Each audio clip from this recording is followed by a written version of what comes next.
The good news is we're all in this together. And when we see we're together, we can work things out.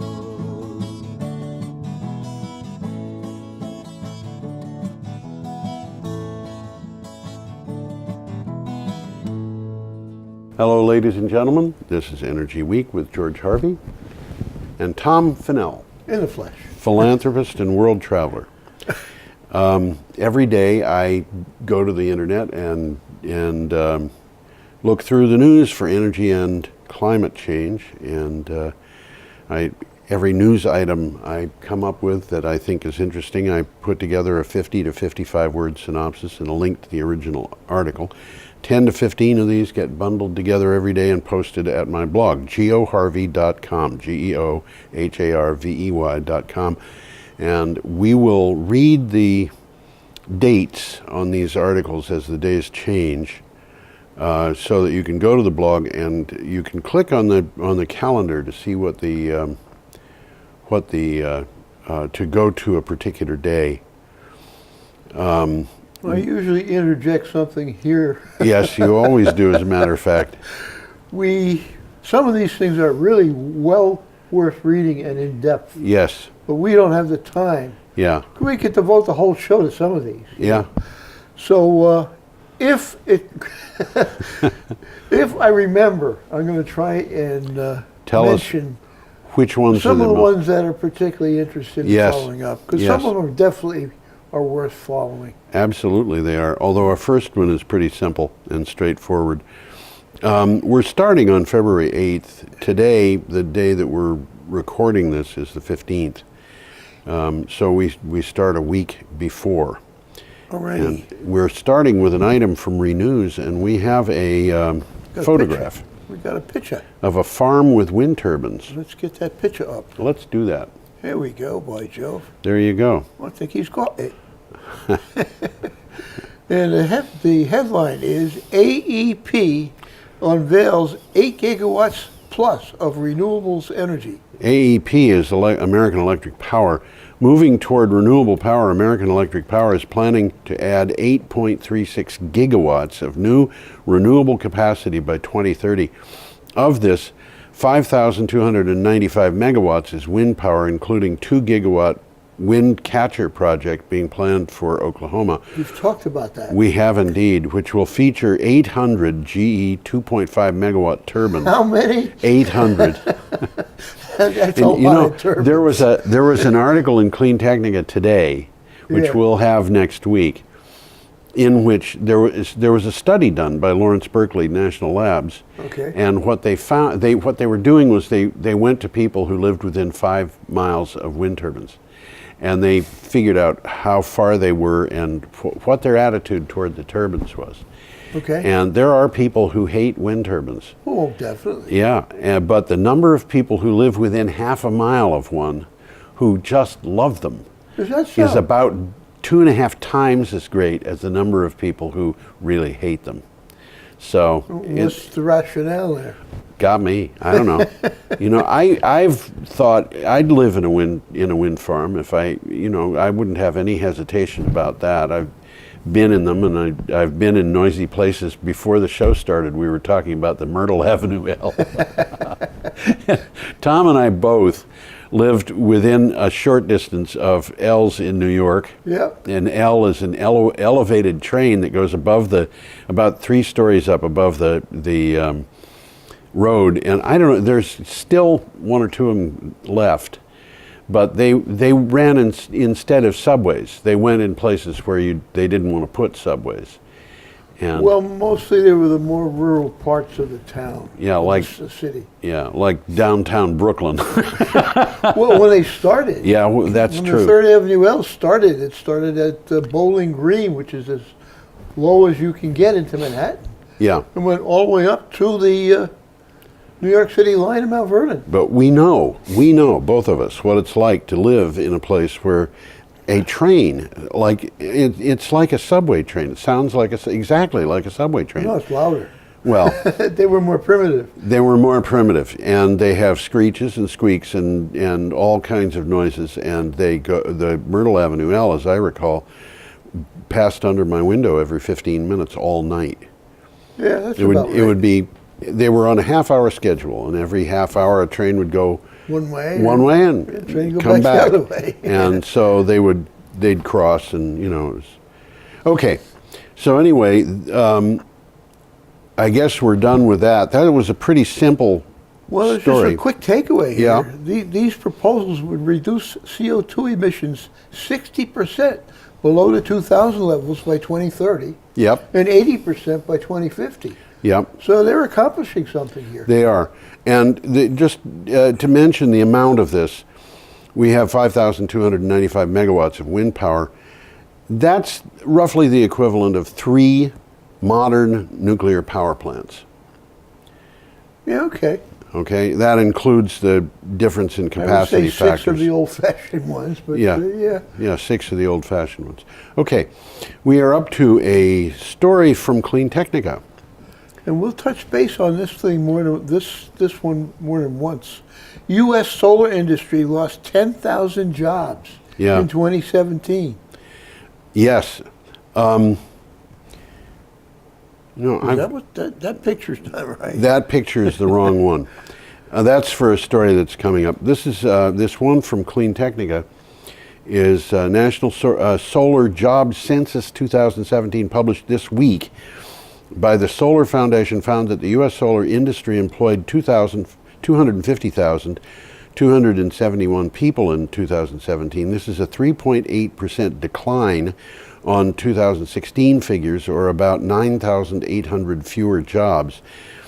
And it was the first year that jobs have decreased since Solar Foundation began publishing its census in 2010. And so, Donald Trump can say that he added however many coal industry jobs he did. 3. Well, they claim that it was 1,200. I'm not sure that I believe that, because I've seen other data also from the federal government saying that it was 700 and some. But if you say, well, even if you allow 1,200, he's put in 1,200 coal mining jobs. He's destroyed 9,800 solar jobs. And honestly, I don't blame this on Donald Trump. I don't think this article But I is don't even think- about his latest move. No, But it's that's not going about to his. hurt too. It might. Well, the job losses in this case were most pronounced in California, Massachusetts, and Nevada. Yeah. Okay. Although and we lost a lot of jobs in Vermont in the solar that's industry. coming up, Yeah, and we there's are. reasons behind that, Yep. above and beyond Trump. Yes. Well, honestly, I don't think Trump has much effect on this anyway. I mean, he Not can yet. Not yet. He can throw on that tariff, but the indication that I see behind that tariff, maybe we aren't going to lose all that many jobs. Okay, should we move on? Yeah, let's move. This is an interesting one. Yeah. This is from oilprice.com. Utility sues Nuclear Energy Institute for extortion. NextEra Energy, parent of Florida Power and Light. This is a big organization. This isn't Ma and Pa, working out of a closet. This is a big utility. This is a big nationwide utility. utility. Yeah. Florida Power With and nuclear what you're going to say? They have nuclear the stations. owner of several U.S. nuclear power stations launched a lawsuit against the Nuclear Energy Institute, the nuclear industry's trade group, claiming extortion. Among other things, NextEra accused NEI of trying to instill a false panic about the reliability of renewable energy sources. This is so strange. Well, they withdrew from the nuclear energy industry group that they're suing Yeah. after the group backed the Trump Energy Department's measures to prop up less than economically viable nuclear and coal-fired generating stations, Well, what do you, disguised as a reliability booster. yeah. What do you expect? I mean, this administration is all about not picking winners and losers, reducing taxes, and instilling people with a love of Ayn Rand and competence. So what do? They eliminate all references to Ayn Rand, which is fine with me, but they put incompetent people into office. Clearly, I think chosen because they they're want them to absolutely be incompetent. Yeah. And then what do? They say, well, we're going to tax you in order to be able to support failing businesses. And by the way, we're not going to support the businesses that are growing. Yeah, that makes sense, doesn't it? It sounds like something out of Atlas Shrugged, except that it sounds like the dystopian side of Atlas Shrugged. Well, we finally got this picture. We do, yes. Let's put it up. I like this nice picture. Nice picture. Yeah. That's a picture of the French countryside. It is, isn't it? And we have an item from Renews. By the way, everything from Renews is really short. Yeah. This is a record year for French renewables. Yeah. By the way, that is a picture of French renewables. Yeah. I should say everything we have from Renews is short. If you pay a subscription, you can get long stuff. Well, is that the way it works? I think that's the way it works. France added a record of almost 2.8 gigawatts of new renewable capacity to the mainland grid in 2017, according to a report.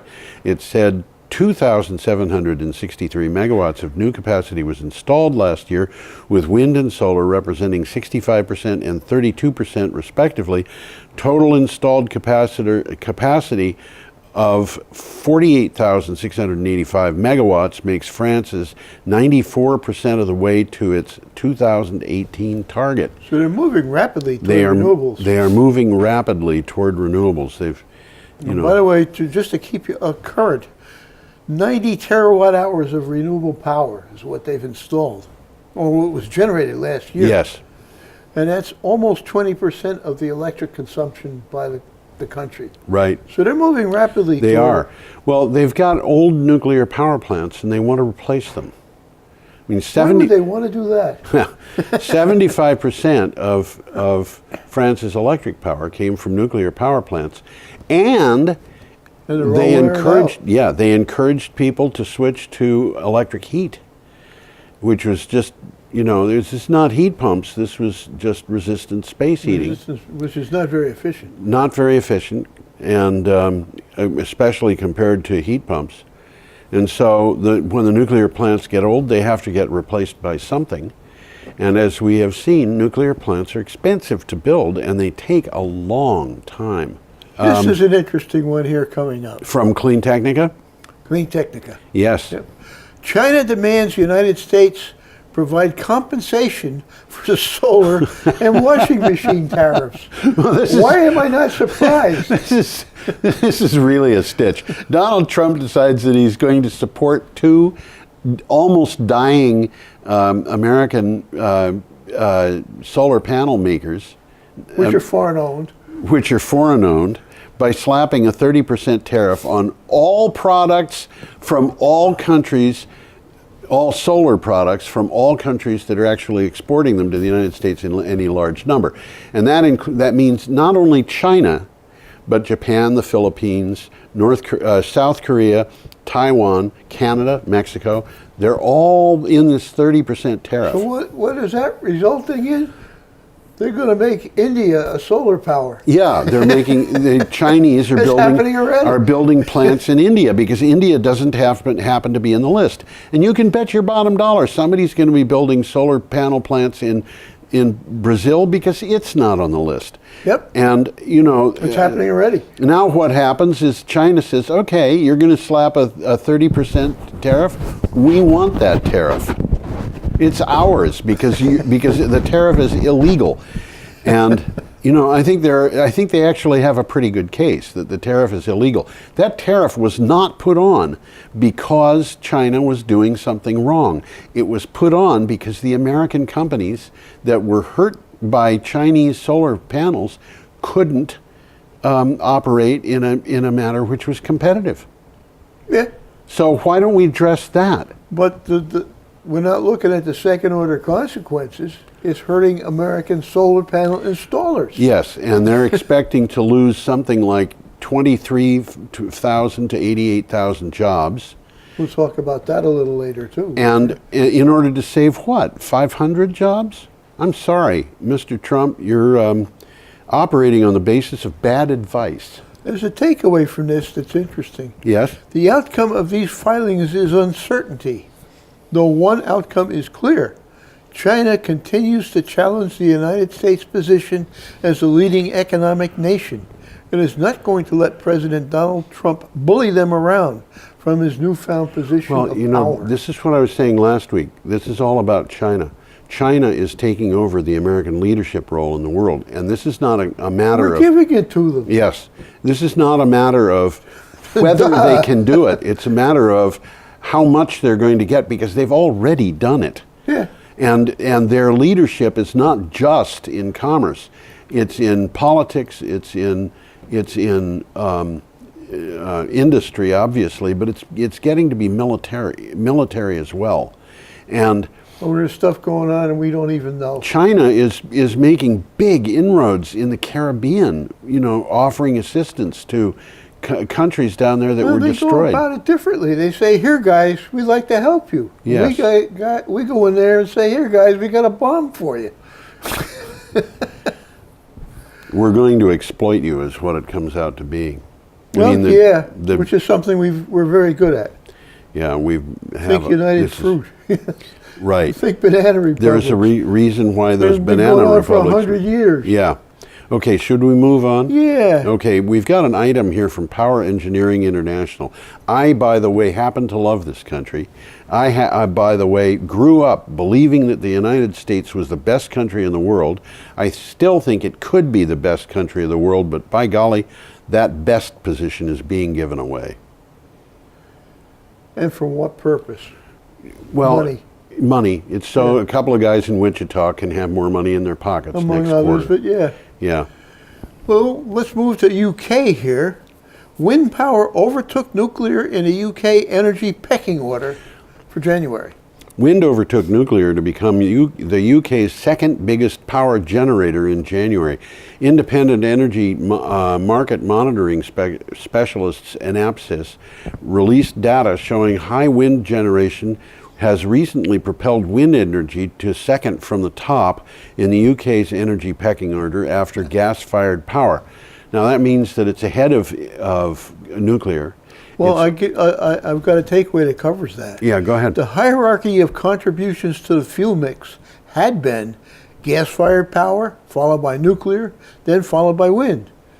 With January of 2017, a year ago, the last time coal-fired power even made it into the top three. Yeah. Okay.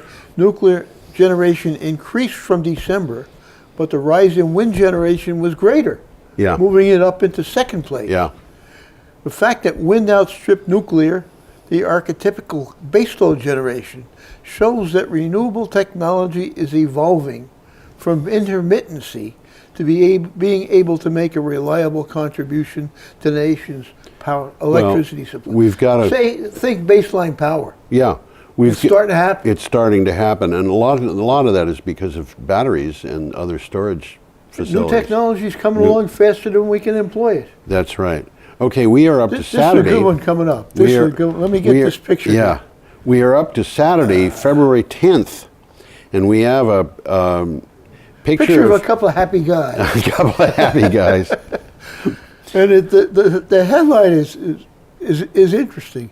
Compostable cars could be made with new, quote, Superman wood.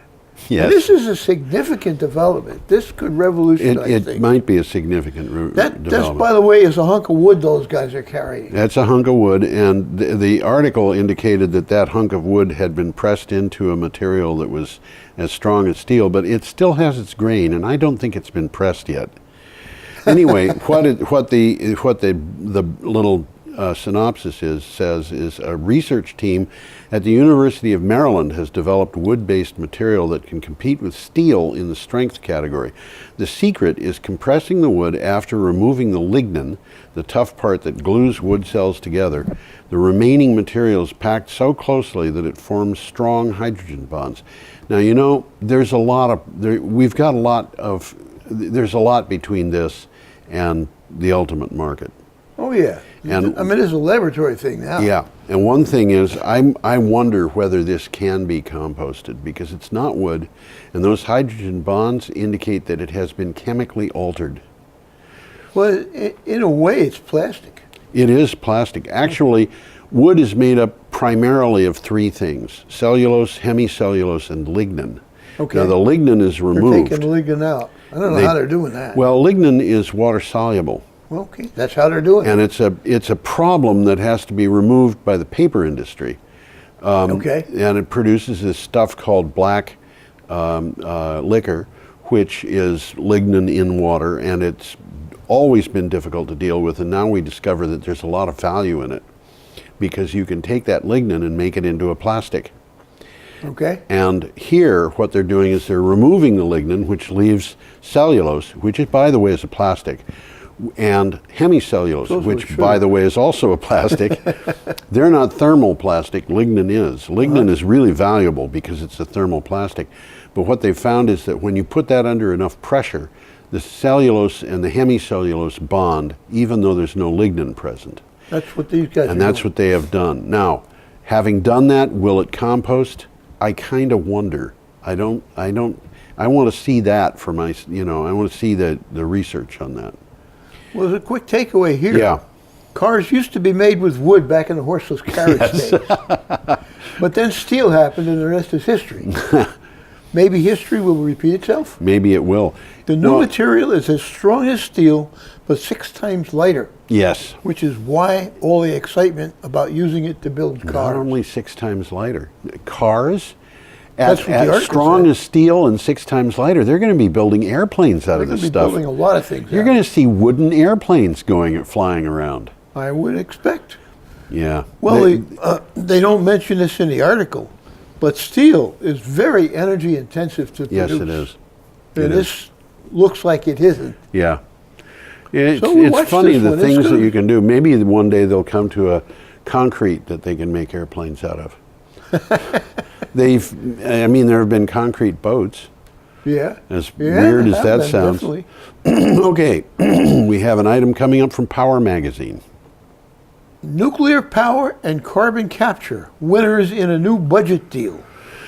A budget bill passed by Congress and signed by President Trump in the early hours of February 9th. Probably nobody was watching. What do you think?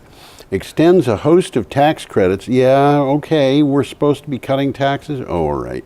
For energy technologies, including provisions to help the Vogtle nuclear expansion in Georgia, of course. Why not? As well as U.S. carbon capture projects. None of them has ever worked yet. Let's put money into that. That's Well, a good place. We've talked Vogtle before, and each time we've talked about it, I say it's never Sounds going to be worse. completed. And the carbon capture has been bad, just bad, just bad. It's expensive. It's too very expensive. Legislation also provides support for renewable energy. Isn't that nice? Well, yeah, that is nice actually, but it's a bit small part of this Yeah. whole thing. But what they are supporting is small wind turbines, Yes, geothermal, Yes. which we'll talk about a little later, yes, small natural gas technologies. which is hardly renewable. Yes, it is. Combined heat and power, which makes sense. Although it very often is also natural Depends on gas. where you get your heat. Yes, Microturbines and fuel cells. yeah. And microturbines, Use something natural we gas. don't talk much about it, but They're they're like small generators. Jet engines. Small jet engines. Yeah, they're- you hold on to the engine so it doesn't take off and capture the rotation. Okay, Let's see, the Senate version of the bill included proposals to produce offshore wind energy, energy storage, waste heat to power, large-scale geothermal projects.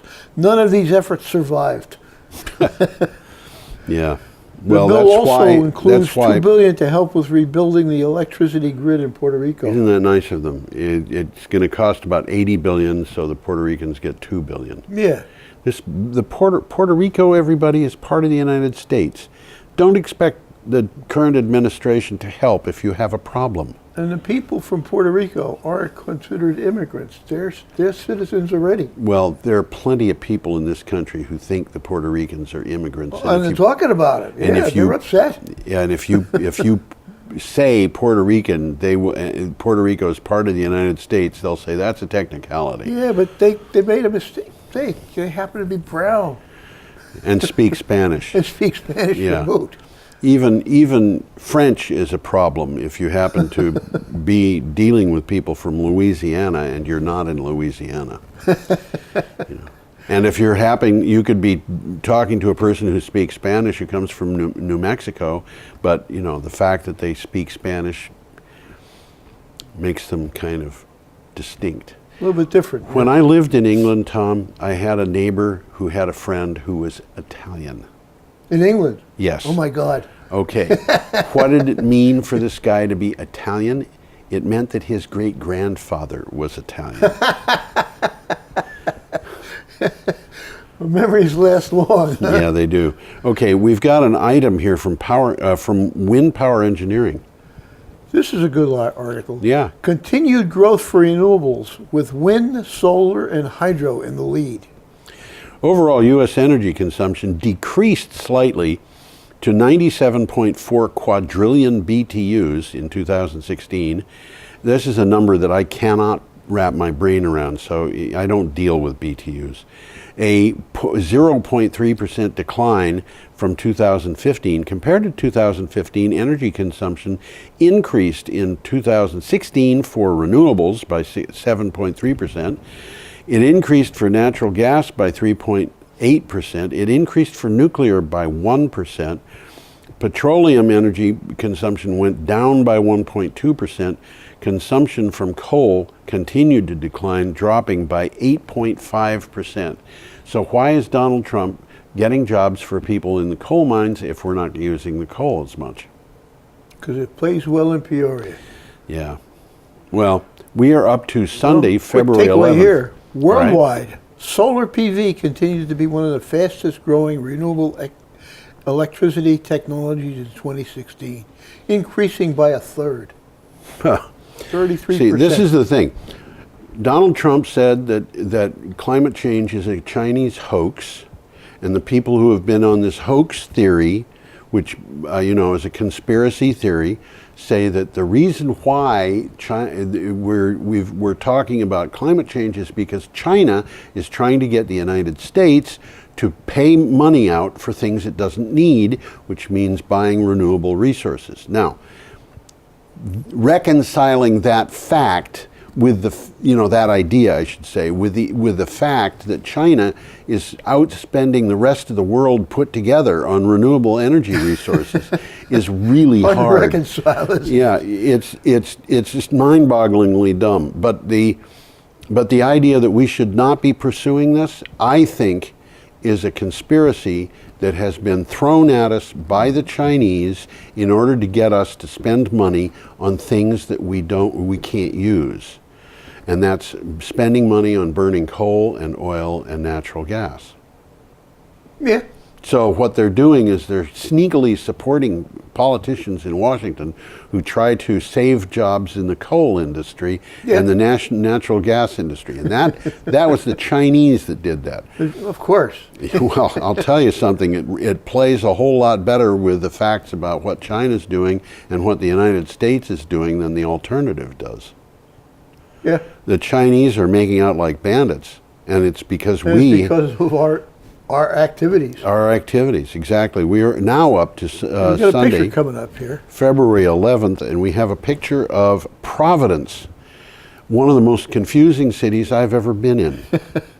I lived down there, and it didn't look like that when I was down there. Well, it looked a lot like that when I used to drive through there on my way from Massachusetts to New Jersey, and I did that fairly often.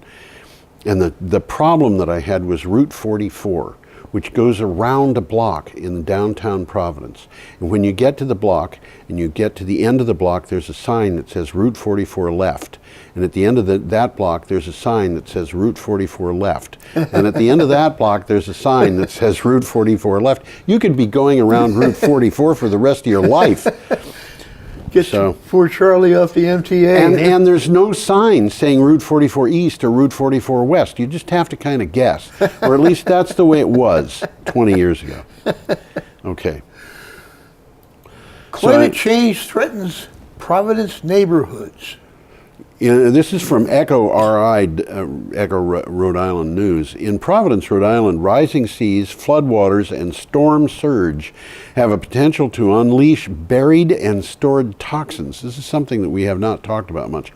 Along the working waterfront, concerns about climate change have been met with reassurances that ignore the most important issues. They're saying, yeah, everything's fine. Don't worry about it. This is an interesting article to look at. There's some good maps showing Providence and showing where there are these hazardous waste dumps and stuff like that, and all of which are in vulnerable areas if they get a Category 3 hurricane.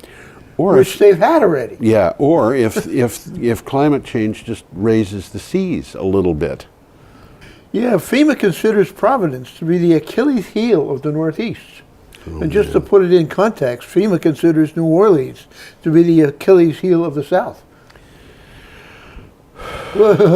Okay, should we move on? Let's move along. Our next to item Iran. is from oilprice.com. This is an important one. This is more important than it appears because it's talking about Iran and we don't hear much about what's really going on there. Yes, that's right. Iranian president orders armed forces to divest of all energy assets. Yeah. This is significant. It is. President Hassan Rouhani ordered Iran's military forces to divest themselves of assets related to oil, gas, and energy. This could mean a direct confrontation between the liberal forces under Rouhani and the ultra-conservative Ayatollah Khamenei forces, of which the Islamic Revolutionary Guard Corps is the most battle-hardened. This is there are people in Iran who are liberals who want to divest of the oil. Yep. And there are people who are ultra-conservatives who want not to divest of the oil. And that sounds like a carbon copy of something.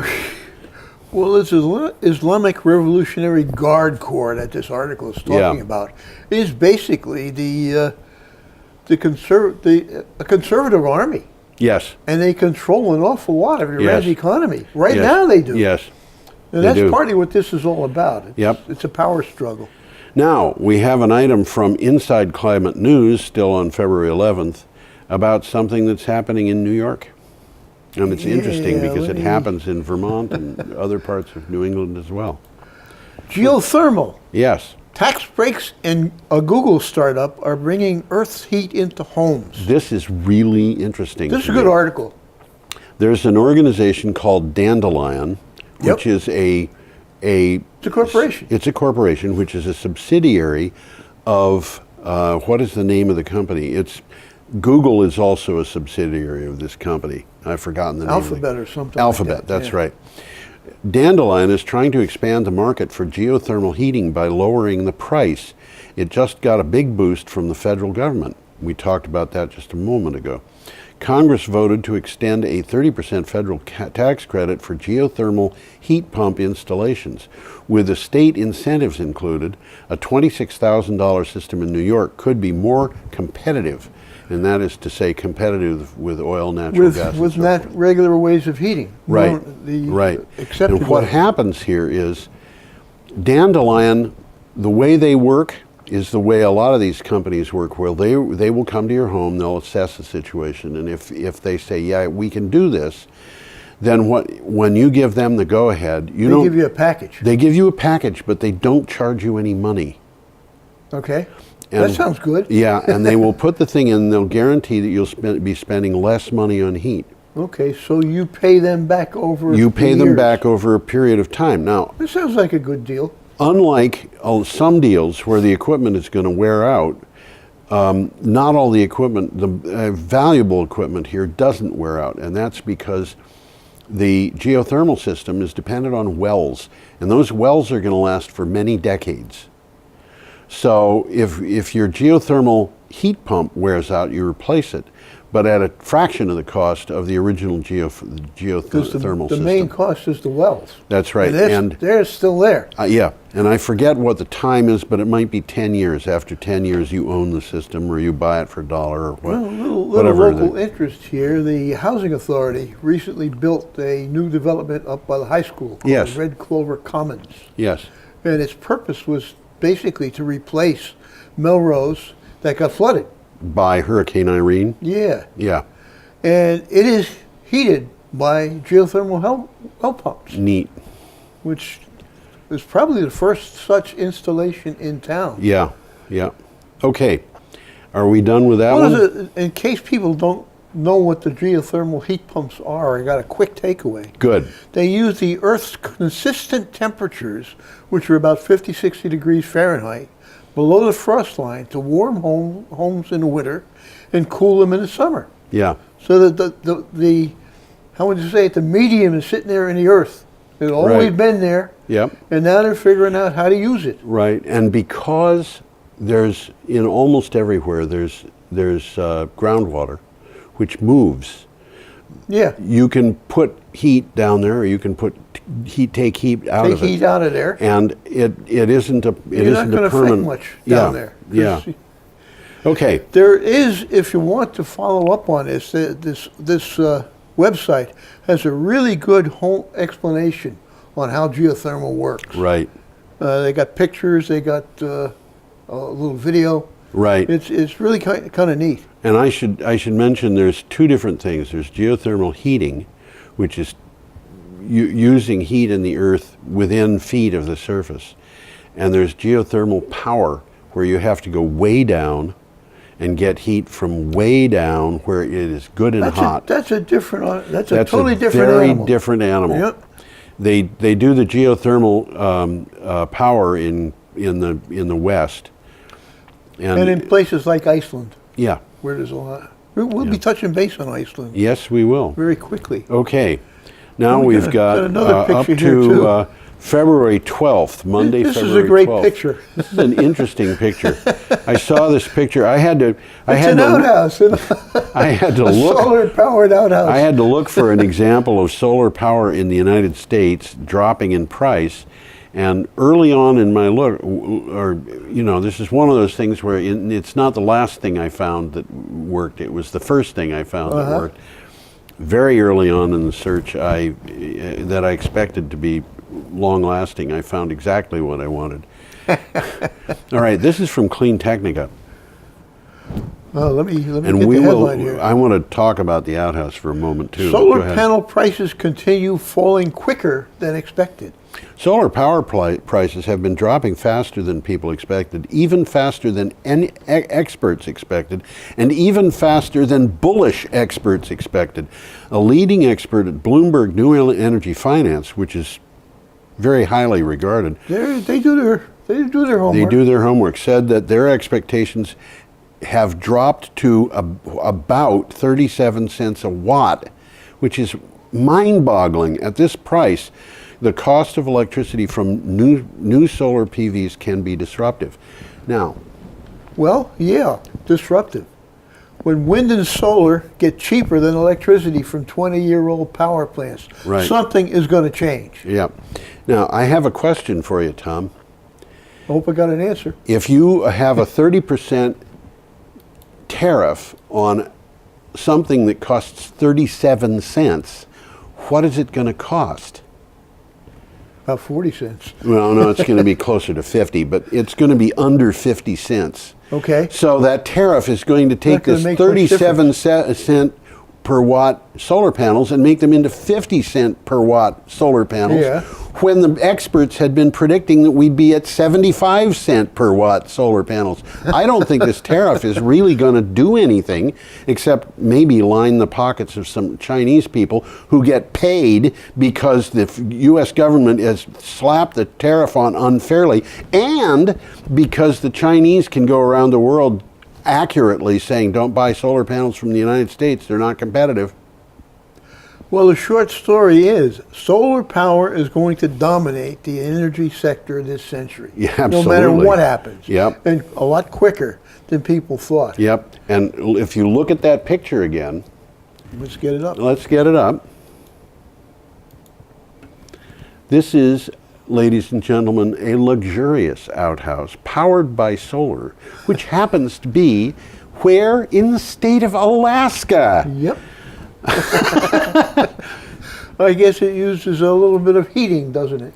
It might, or it's probably got light in there, and so that when you go in there and you pull out the old Sears Roebuck catalog, you can read it by an electric light bulb. Yep, instead of by the light coming in through the moon-shaped hole in the door.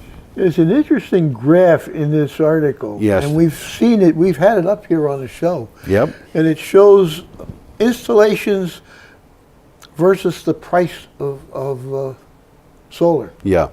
And they're two mirror image graphs. On the left is the price, which is going down exponentially. Yes. And on the right is the number of installations, which is going up exponentially. Exactly. Okay.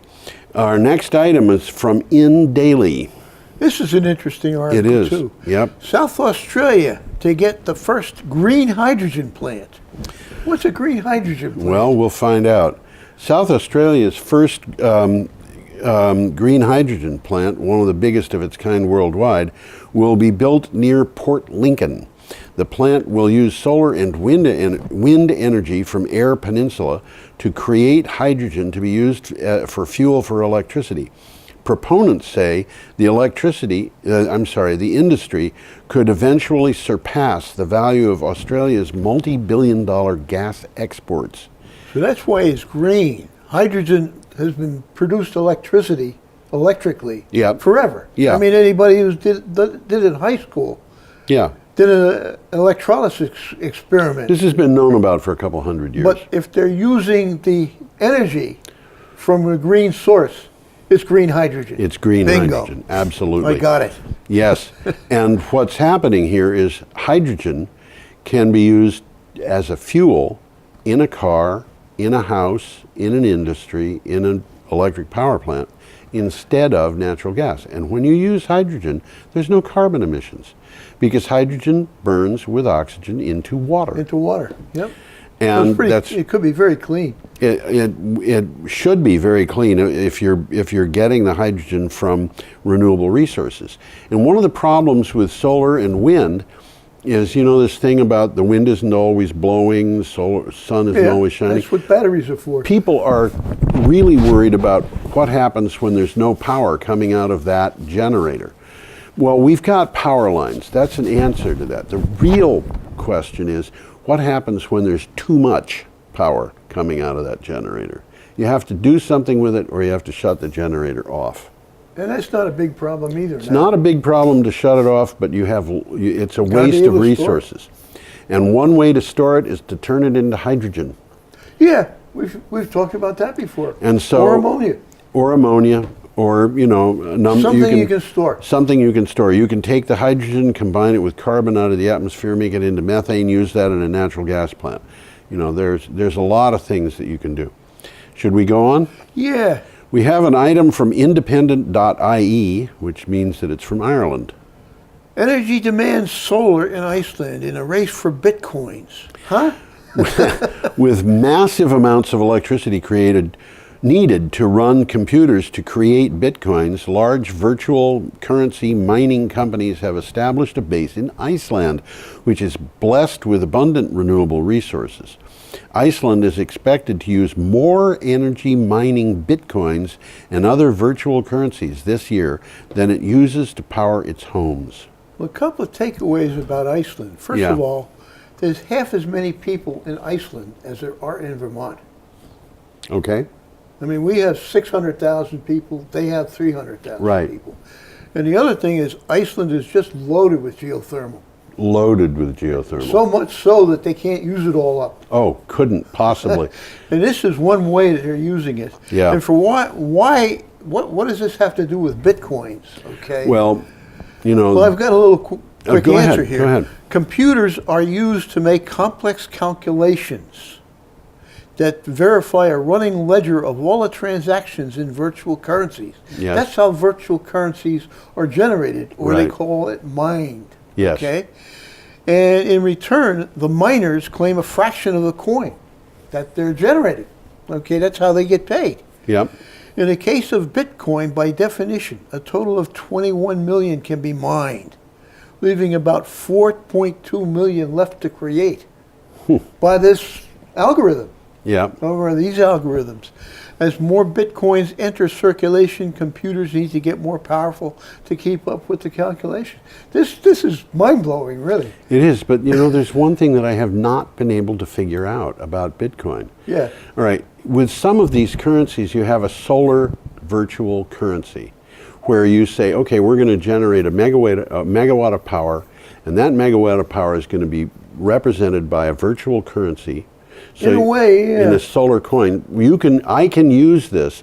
I can prove that I spent money to have work done that benefited somebody. And here is the proof. It's this ledger that says This that virtual coin. yeah, this virtual coin, and I can sell that virtual coin to somebody For else. a lot of money. Yeah, in many cases. In Bitcoin, I don't know what the good is. I have not been able to find anything that a Bitcoin represents in terms of something that did anybody any good at all, which makes me think that this is a fraud. It's a Well, big as many scam. people have said that. Yeah, you know. it's like you get carbon. You pull lumps of carbon out of the earth. If they're black, you burn them and they make carbon dioxide in the atmosphere. If they happen to be colorless and clear, you can sell them for a lot of money. Why? Well, not because they have any great use. Or any intrinsic value. But there's a heck of a lot of speculation going on. Yeah, but in the case of Bitcoins used to be like about $1. Now they're like over 1,000 for one. Yeah. Well, I think it's a scam. I don't think anybody is benefiting from this except speculators. And whenever the only people benefiting are speculators, you know, absolutely know, that the whole thing is going to come to a crashing halt at some time. Very likely. Okay, Very we likely. are up to Tuesday, February 13th, and we have a picture from Yes. Denver. Yeah, we got 12 minutes left. For 6 we're items. Doing okay. Yeah, let's get that picture. There you go. This is from Power Technology. Smart cities. Building a solar-powered smart district in Denver. And that's part of it, right there. Yeah, on the outskirts of Denver, not far from Denver International Airport, a grand experiment is underway. Panasonic is partnering with a consortium of local partners to transform a 400-acre patch of greenfield land into a smart district. One goal of the project is that the smart district be built as a carbon-neutral microgrid, which means... Just Go ahead. to clarify what they mean by a smart district here. Yeah. Is they're creating a community. Yes. And the community is going to be populated by technical companies and the people who work for the technical companies. And they're trying to create a nice, livable atmosphere for these people, all of whom work in high tech. How about that? That's what they mean by a smart community. Okay. And I bet you they're pretty smart. Okay. Let's move on. Our next item is from PV Magazine USA. Let's see if I got any. I have a few. About smart grid. I'm trying to figure out if I got anything worth mentioning. Well, what I've said already covers it all. Okay. Colorado gets 300 days of sun, and that's one of the biggest reasons why they're doing this in Colorado. I used to live in Colorado. When I lived in Colorado, and if you went into Denver, you'd see American Indians in the town standing on corners in groups of 2 or 3, wearing top hats with feathers. Yeah, I've seen that, yeah. People in Denver, I've told that to, don't believe it. But I guess I'm an old turkey or something. I've seen photographs of Indians wearing top hats with feathers. It was, what would you say, an article of fashion? Yeah, I guess it was. I always thought it was cool. Okay, our next item is from PV Magazine USA. Yeah, And I this got is that one. Annoying. Vermont's solar market fell 50% in 2017. There's some reasons for that. Solar Foundation National Solar Jobs Census shows that Vermont lost 232 full-time solar jobs between November 2016 and November 2017. Thank you, Donald Trump. Vermont's solar sector, you know, he didn't have anything to do this, but it's fun to blame him for anything that happens. This article does. Vermont's solar sector was the most affected by the changes to net metering, and the organization says that federal tariff on most imported solar panels will make matters worse. Well, Vermont's 13% decline was more than 3 times steeper than the national average. Yes. But there's a backstory here. Yeah. One of the reasons why they fell so much was because they were very high in 2016 due to anticipation of these tariff changes. And the tariff changes basically set up by the Public Service Department or the Public Service Board. I always get them confused. Yep. And they used to pay 20 cents a watt, and now they're only paying 13. Yep. So these guys try to get in under the gun. Which meant that the jobs were inordinately inflated. High. Yeah. And now that it's 2017, we're talking about last year, those jobs went away. Those jobs went away. Yeah. You know? So that's part of what's going on here. And it will steady itself out. It will in time. Okay, our next item is from CNN, and I think this is kind of important. This is a good article. Satellite observations show sea levels rising and climate change is accelerating in it. Sea level rise is happening at a rate that is rising at sea level rise is happening, and that rate at which it is rising is increasing every year, according to a study released Monday in the Proceedings of the Natural Academies of Sciences. So it's happening, but it's happening faster every year. It's accelerating. Yeah. A professor of aerospace engineering sciences from the University of Colorado Boulder led researchers who used satellite data dating to 1993 to observe ocean level rises. Well, this is from it's the CNN. satellite data that makes this article interesting. Yep. Because prior to that, they used actual measurements in the sea, which were all inaccurate. close to land. Yeah. Okay, and the satellite data, they can cover the entire world. Yep. And see the ocean in the middle of the Pacific. And they can measure it isn't done exactly this way, but they can measure in effect the distance from the center of the Earth to the level of the ocean at any given place. Yeah. Okay. So, they know that it's a more accurate representation right, and of what's going on. On top of everything else, it turns out that it corresponds fairly closely with the predicted rises that come out of other sciences. This is interesting. It is. If you want to look at this article, it's February 13th. Cool 2-minute video and a map showing what's going on. Yep. We've seen that map on this show before. Yep. And it shows the world, shows the world's oceans.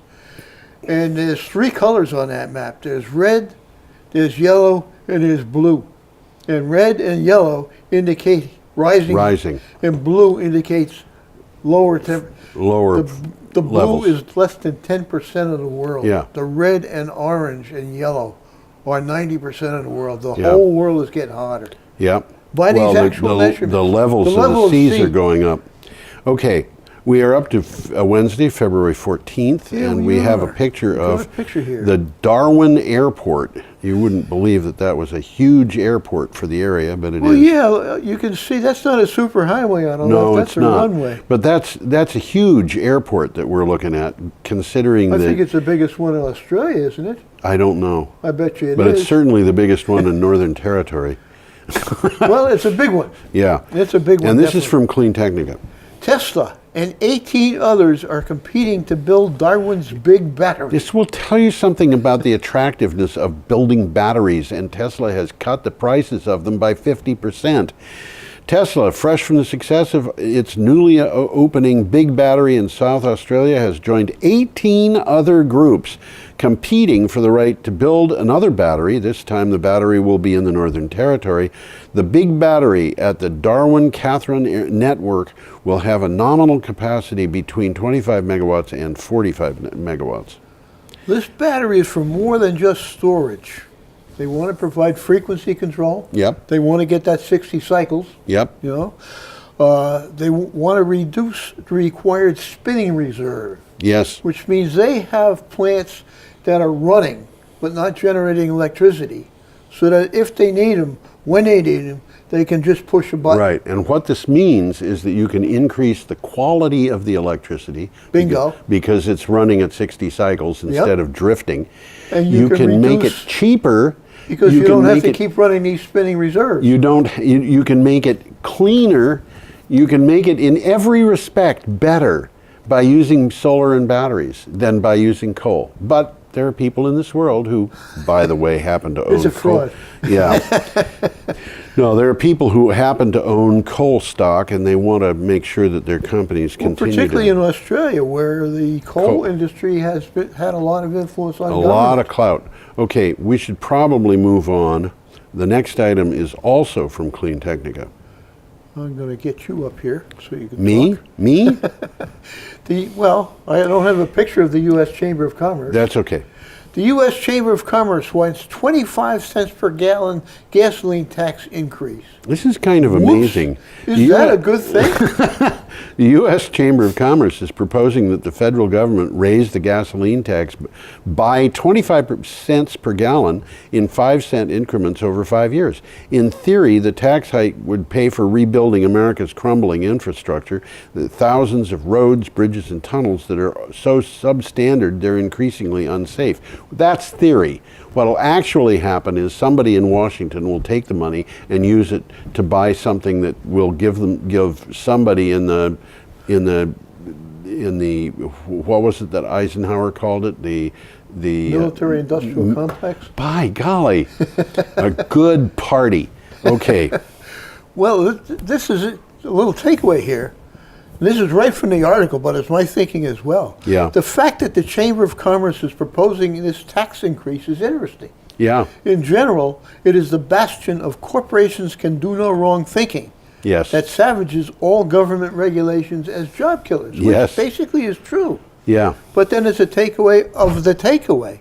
Actually, 25 cents per gallon is chump change when it comes to paying for the damage done by fossil fuels over the past 150 years. We've talked about that the on the damage show. from, just so everybody knows, the damage that has been reported to medical problems for people. This has nothing to do with animals, plants, infrastructure. It's just medical damage. just the medical It's $1.30 a gallon.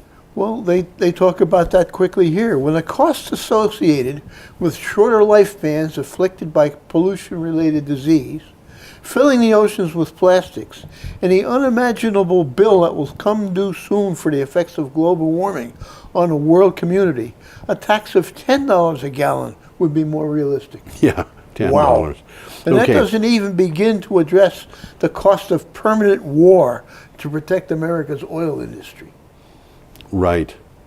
We don't even think about that. Yep. You know, I saw an article today about war, and it's trying to remind us that we're not winning the war in Afghanistan. And I say, wars are not about winning anymore. They're about making money.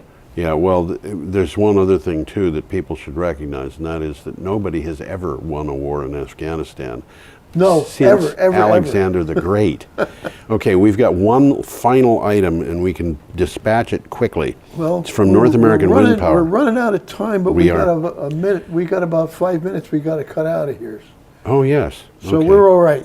Okay. Trump budget request makes major DOE and EPA cuts. This is an add-on to what we talked about earlier in the show. Okay. Trump, the clean energy groups are speaking out in opposition to President Donald Trump's proposed fiscal year 2019 budget, which includes cuts to programs at the DOE and the EPA. For the DOE, the budget requests $2.5 billion specifically for energy and related programs, which is $1.9 billion below what it was in fiscal year 2017. Now, Well, they're putting in more money for fossil energy research and development what does that mean? to improve the reliability and efficiency of advanced fossil-based power systems. What does that mean? It's like let's put a couple $1 million into Coal. into designing new and more efficient buggy whips. Good way of looking at it. You know, how about putting a few $1 million into better slide Streamlined rules? handles on a Streamlined handles on them. Yeah. How about here's a good one. How about a better mechanical adding machine? That would be helpful. Oh, you know, it used to be that they could make typewriters that didn't require any power at all, aside from what you had in your fingers. Maybe That we was should interesting. Yeah, you research pushed on the that. buttons, didn't Yeah, you? we could put billions of dollars into all of this stuff. Okay. That's a good perspective, though. Yes, it gives people Well, guys, jobs. we're out of time. We are out of time. Have a great week. Been fun. Yep. Bye.